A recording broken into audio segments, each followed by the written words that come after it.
O que distingue empresas excepcionais das outras empresas? Vamos aqui endereçar essa pergunta através dos estudos de Jim Collins, publicados nos livros Built to Last e Good to Great. Para aqueles que não o conhecem, Collins começou sua pesquisa e carreira acadêmica na Stanford University School of Business e é atualmente consultor para várias instituições. A maior parte de sua pesquisa e de seus projetos de consultoria é hoje conduzida nas suas instalações em Boulder, Colorado. Mas por que nós, investidores, estaríamos interessados nesse tópico? Julgamos que todo investidor que declara adotar uma abordagem de investimento baseado em análise fundamentalista deveria estar interessado em determinar as principais características de empresas de sucesso e duradouras. E veja que no gráfico extraído do livro Built to Last, as ações de empresas ditas visionárias tiveram uma performance espetacular no período de 1926 a 1990, no quadro grande. Note ainda o zoom do período de 1926 a 1958 no quadro pequeno. Estas ações descolaram enormemente tanto de companhias do grupo de comparação, companhias tidas apenas como boas, como do mercado em geral. Vale ressaltar que Jim Collins não pré-selecionou as empresas com melhor desempenho em bolsa e tentou descobrir padrões comuns a elas. A causalidade foi oposta. O ótimo desempenho das ações foi uma consequência das características especiais dessas companhias. Dadas essas evidências, não se pode ignorar a relevância dos estudos de Collins. A seguir, discutiremos alguns conceitos extraídos de seus livros. Esses conceitos nos ajudarão a entender o que faz uma empresa ser excepcional. Vocês ficarão surpresos ao ver como muitos mitos pré-estabelecidos sobre o que torna uma empresa excepcional cairão por terra. Dividiremos o conteúdo em tópicos e comentaremos citações de Collins dentro de cada tópico. Tópico 1. Faça da empresa o próprio produto final. Seja um clock builder, não um time teller. Tivemos que mudar nossa visão de que a empresa seria um veículo para os produtos para uma visão onde os produtos seriam um veículo para a empresa. Collins apresenta a empresa como criação última, e não o produto ou serviço que ela vende. Muitos pensam que a empresa existe apenas para viabilizar um produto, ou seja, que a empresa está a reboque do produto. Não, o produto é que existe para viabilizar a empresa. Construir uma empresa excepcional requer fazer a mudança de time telling para clock building. Time telling é ter um ótimo produto do qual a empresa depende para sobreviver. Clock building é criar um ambiente propício para o desenvolvimento de uma série de ótimos produtos. Se um produto se torna obsoleto, por exemplo, a empresa tem que ser capaz de sobreviver e de se reinventar. Ao longo da história, empresas como IBM, Xerox, Nokia e Apple, por exemplo, foram capazes de mudar radicalmente e reinventar seus produtos. Começar uma empresa com uma ótima ideia pode ser uma má ideia. Escolas de business ensinam que uma empresa deve começar com uma boa ideia e uma estratégia de mercado bem desenvolvida e bem-sucedida.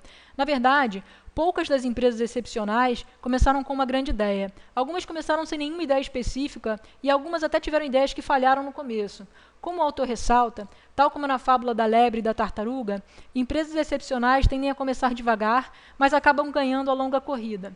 O que importa para uma empresa é encontrar sua vocação, investir na sua estruturação e processos e ter resiliência e capacidade de sempre se adaptar e se reinventar.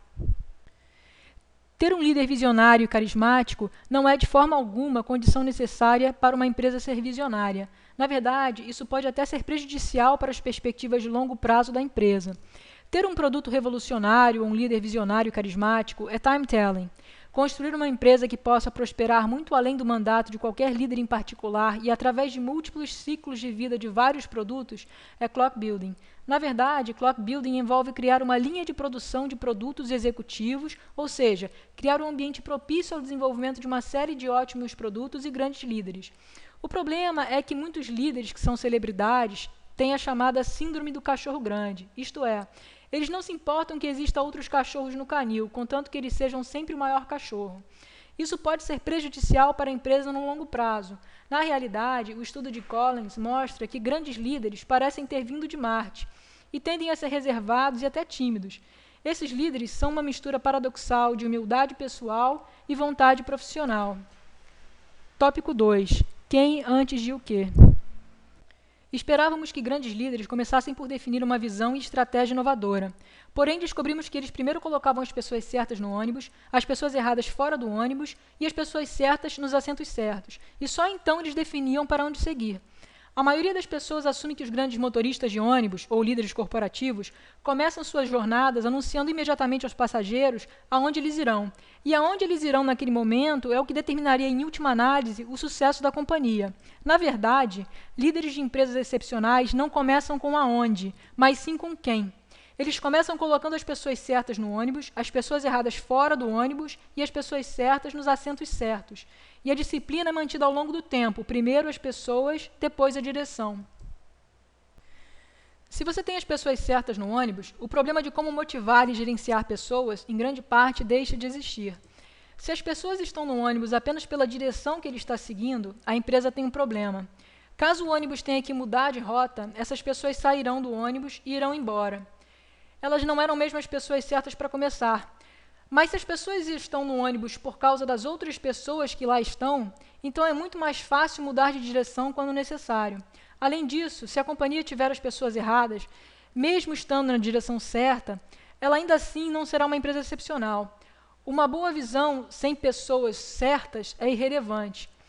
É curioso notar que empresas excepcionais normalmente contratam pessoas excepcionais onde e quando as encontram, muitas vezes sem uma posição específica em mente. As pessoas certas são automotivadas por um impulso interior de produzir sempre resultados melhores e de fazer parte da criação de algo grande.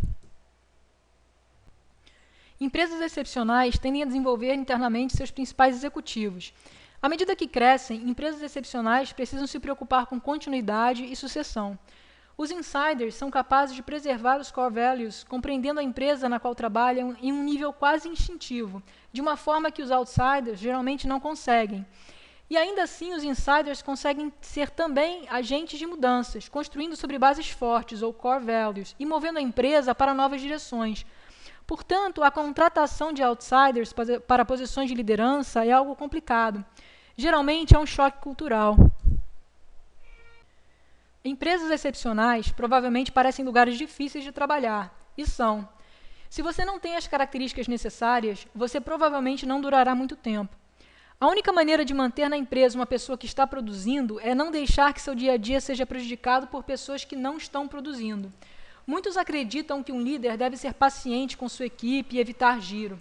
Afinal, muitos pensam que o ativo mais precioso para uma empresa são as pessoas. Errado. As pessoas certas são. Então, quando um líder perceber que alguém não tem mesmo condições de se manter no ônibus, quanto mais cedo isso for resolvido, melhor. É interessante notar que, muitas vezes, o próprio profissional, quando sente que não se encaixa, acaba tomando a iniciativa de sair. E isso tende a acontecer rápido. Ou a pessoa se encaixa e floresce, ou é logo expurgada como um vírus pela própria estrutura. Tópico 3.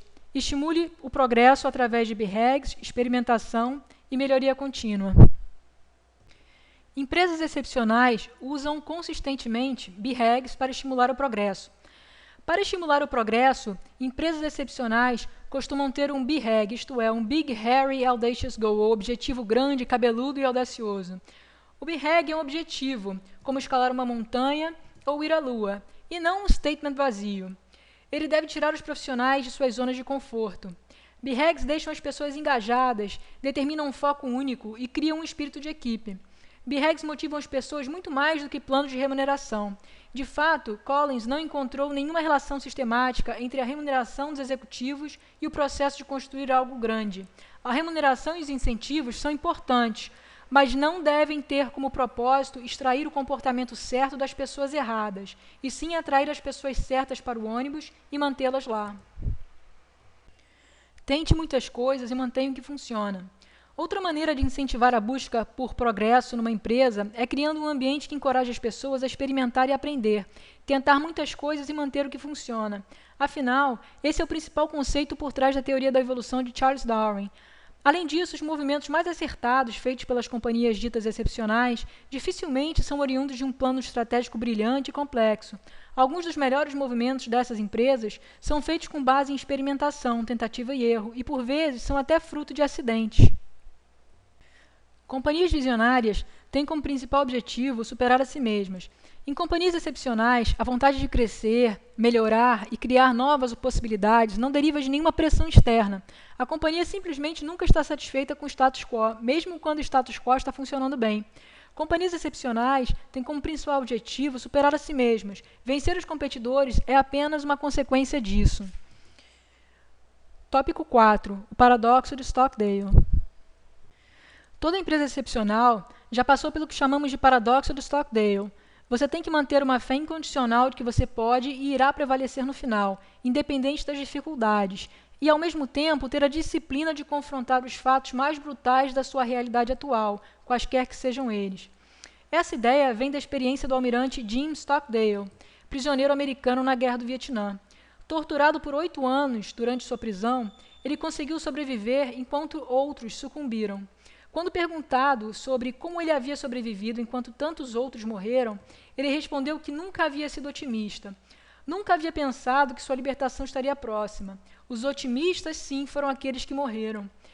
Ele estava muito ciente da sua realidade, mas de alguma maneira acreditava que ele sobreviveria no final.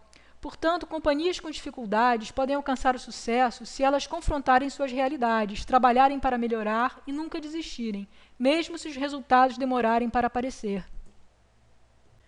A sorte favorece os persistentes. Os criadores de empresas excepcionais foram extremamente persistentes. Eles estavam prontos para revisar ou aprimorar uma ideia sem nunca desistir da empresa. Companhias excepcionais podem enfrentar dificuldades e até cometer erros.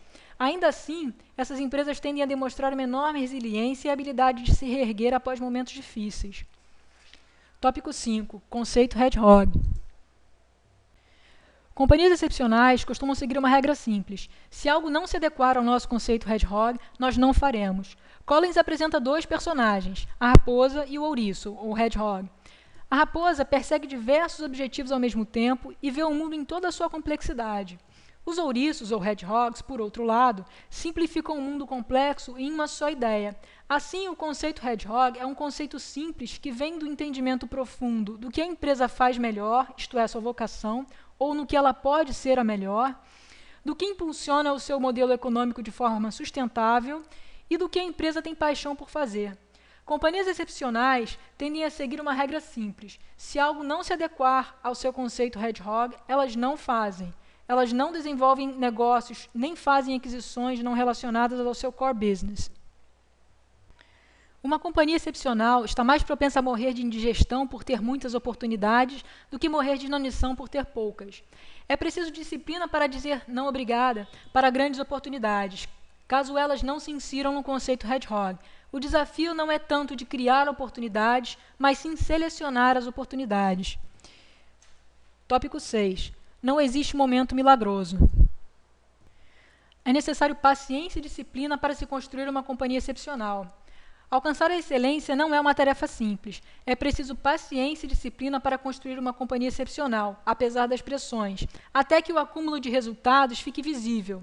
É preciso trabalhar duro e gastar sola de sapato. Não existe um momento milagroso. O breakthrough é alcançado pelo acúmulo de etapas bem-sucedidas, tal como num processo evolutivo. Quando determinadas empresas implementam mudanças radicais ou grandes reestruturações, elas estão procurando, de fato, o tal momento milagroso. Mas é preciso muito mais do que isso para se construir uma empresa excepcional. Tópico 7. Uma cultura de disciplina. Quando se tem pessoas disciplinadas, não é preciso hierarquia. Quando se tem um pensamento disciplinado, não é preciso burocracia. Quando se tem ações disciplinadas, não é preciso controles excessivos. Construir uma companhia excepcional demanda muita disciplina. Como vimos, disciplina é necessária para, por exemplo, contratar as pessoas certas e continuar procurando por elas e mandar as pessoas erradas embora, determinar BREGs claros e estimular o progresso, manter-se fiel ao conceito hedgehog da companhia, mantendo foco no que a empresa faz melhor e tem paixão por fazer, e saber dizer não a oportunidades únicas, caso elas não se adequem ao conceito hedgehog da companhia. Manter a fé de que tudo vai dar certo no final, mas ao mesmo tempo manter-se lúcido para enfrentar a realidade difícil e tomar medidas para consertar ou melhorar o que for necessário. Continuar trabalhando dia após dia para construir a empresa, sabendo que não haverá um momento milagroso que levará a empresa à excelência. Só haverá um incansável esforço para avançar e procurar a melhoria contínua.